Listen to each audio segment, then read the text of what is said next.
Welcome. You have tirelessly worked at getting the project management done to a point where you can actually start doing some work. The work has a tight deadline and involves complex problems. You know that the information that you will need to complete the task already exists, but you need to find and use it fast. Today we're going to look at a system that you should put in place to ensure that you get to the right information quickly and you don't have to spend time on finding the same information twice. We will talk about the information of engineering projects.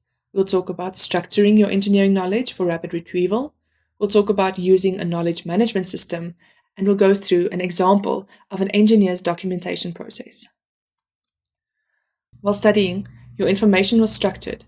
You could quickly reference the textbook that was prescribed for the module to find the necessary tables and apply the set out methods. But in your work, you may have found that the information is not at all structured so conveniently. You need to sift through large amounts of files, databases, personal notebooks, textbooks, previous reports in the hopes of finding what you're looking for. Often the information in an engineering consulting company is stored on some hard drive but isn't necessarily kept neat and tidy. You should not try to change the company knowledge management system. Use what is available to you to perform engineering tasks. But you should know that the onus is on you to structure the information you work with. You could create your own knowledge management system with quick reference to the company structure, so that your time is not spent searching through the existing folder structure and data mountain, but getting to what you need and using it quickly.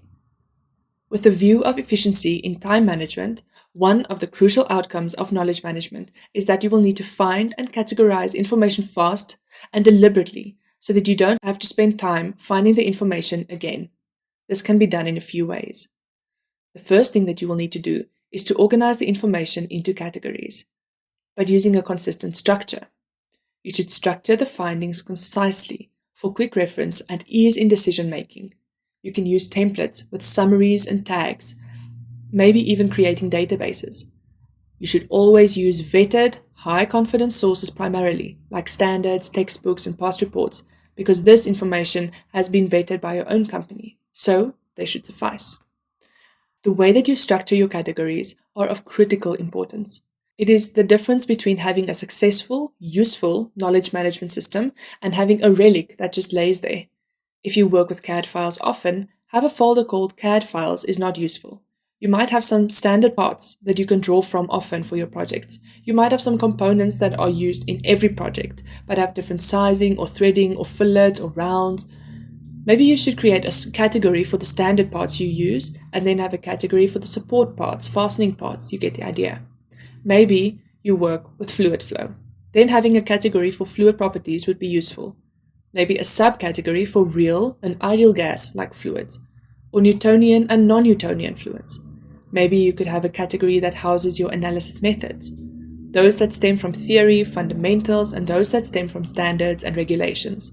Your specific group of categories should only include elements that are useful to you and meaningful in their application and does not contribute to clutter.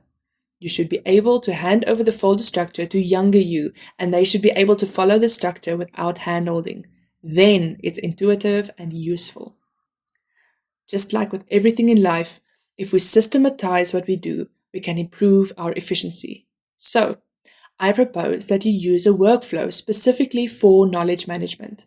You might see this as an additional admin, but our end goal is using admin to reduce data clutter and time swimming in confusion. So first, identify what you need to know. Then go through the existing resources that your company has. These include previous reports, saved data sheets, reference texts like textbooks, or maybe even wikis. Validate the source by double-checking that the information is valid and that your technical lead will sign off on it. Now you have the information. You could use it directly and let it go into the structures that it lived in before, or you can take this next step to actually make a useful knowledge management system. Fill in a template with the information. Write out your summaries, add tags to the information that make it searchable, add some notes, maybe even link to the documents or websites in your summary page to make this your primary reference guide. This example is a mix between the project systems that I worked with in a few jobs that I had. These systems worked really well for improving documentation and finding information. If you don't have a central repository to extend the system, you're missing out. But if you don't have a system like this, your repository will be completely useless. So, the process starts by documenting absolutely everything. For instance, a phone call with a client. Document the date and time, who you spoke to, what the conversation was about, briefly summarized, and any important decisions that were made. Document every assumption and decision that made it into your calc sheets.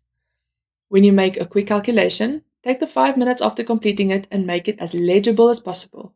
Digitally save it with the time and date in the project folder. It is very good practice to have a project folder structure that is the same for every project. You could have a section for administration documents, for engineering documents, and for client documents. Then, it's important to have a separate folder hierarchy for project-agnostic information, like standards, codes, references, information about your project, like the analysis methods used and the components that were analyzed. It's helpful to save reused CAD files in a separate folder and have set blocks that go into drawings for quick retrieval and standard operating practice.